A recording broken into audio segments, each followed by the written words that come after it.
Good morning, তোমরা সবাই কেমন আছো? তো দেখো আজকে আমি নিয়ে নিয়েছি আম, 1 কেজি আম নিয়ে নিয়েছি, কাঁচা আম। এই আমটা দিয়ে কিন্তু আজকে একটা আচার বানাবো, সেই আচারের রেসিপিটাই কিন্তু তোমাদের সাথে শেয়ার করব। আচার কিন্তু কারো ভালো লাগে না এমন কোনো মানুষ নেই। তো আমটা তো ধুয়ে নিয়ে নিয়েছি, এবার আমটা ছুলে তারপর তোমাদের সাথে দেখাবো যে আচারটা কিভাবে রেডি করছি।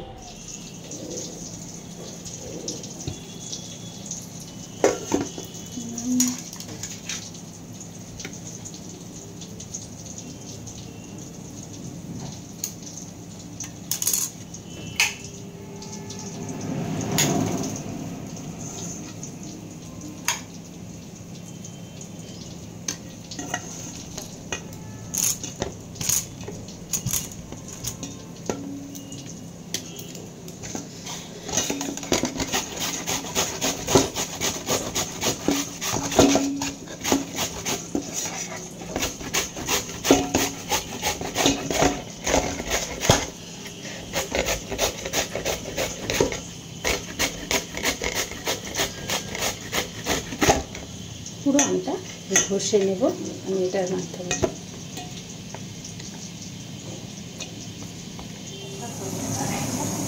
পুরো আমটা কিন্তু আমি ঘষে নিয়েছি, মিক্স করে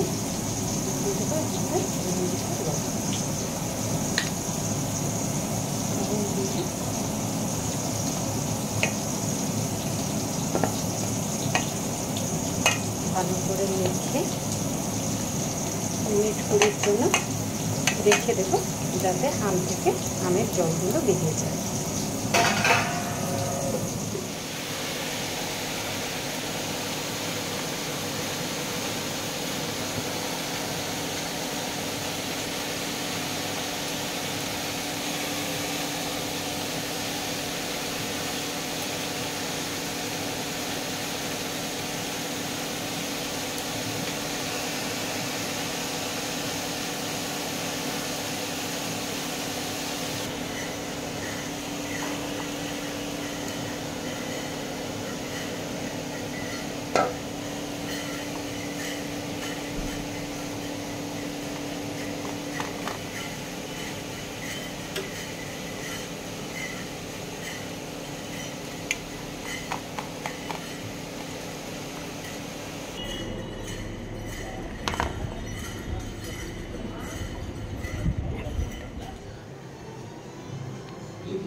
টিভিটা বন্ধ কর। मारपीट करने वाली लड़की क्या सच में किसी की जान बचा सकती है क्या? सुना है इसने किसी को डूबने से बचाया। पक्का इसी ने पहले उसे धक्का मार के गिराया होगा। और नहीं तो क्या? ये तुम उसे क्यों पूछ रही हो? तेल गरम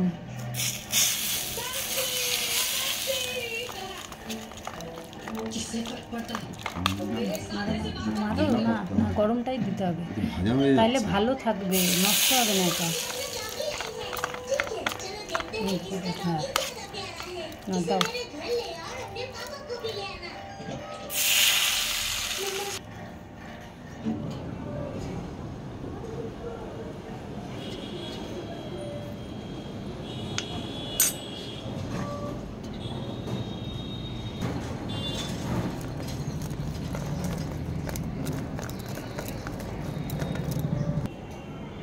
হয়ে গেছে, আরও কয়েকটা 3 দিন রোদে দেওয়ার পর এবার দেখো এরকম হচ্ছে দেখতে, ঠিক আছে? এবার এটাকে আমি একটা কন্টেনার নিয়ে নিয়েছি, প্লাস্টিক কন্টেনার, এর মধ্যে কিন্তু ঢেকে দেবো।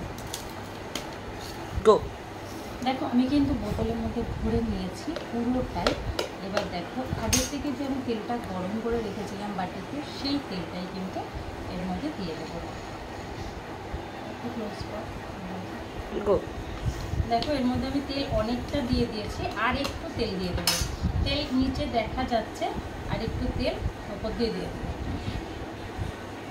খুব বেশি তেলের দরকার নেই। দেখো এতটা তেল দিয়ে দিয়েছি, নিশ্চয়ই দেখতেই পাচ্ছ। এটা কিন্তু তোমরা চাইলে রোদে দিতেও পারো, নাও দিতে পারো। আমি যেহেতু 3 দিন রোদে দিয়ে দিয়েছিলাম, তাই রোদে দেওয়ার দরকার নেই। তো আমার বানানো এই আচারটা তোমাদেরকে কেমন লাগলো অবশ্যই কিন্তু কমেন্ট করে জানাবে।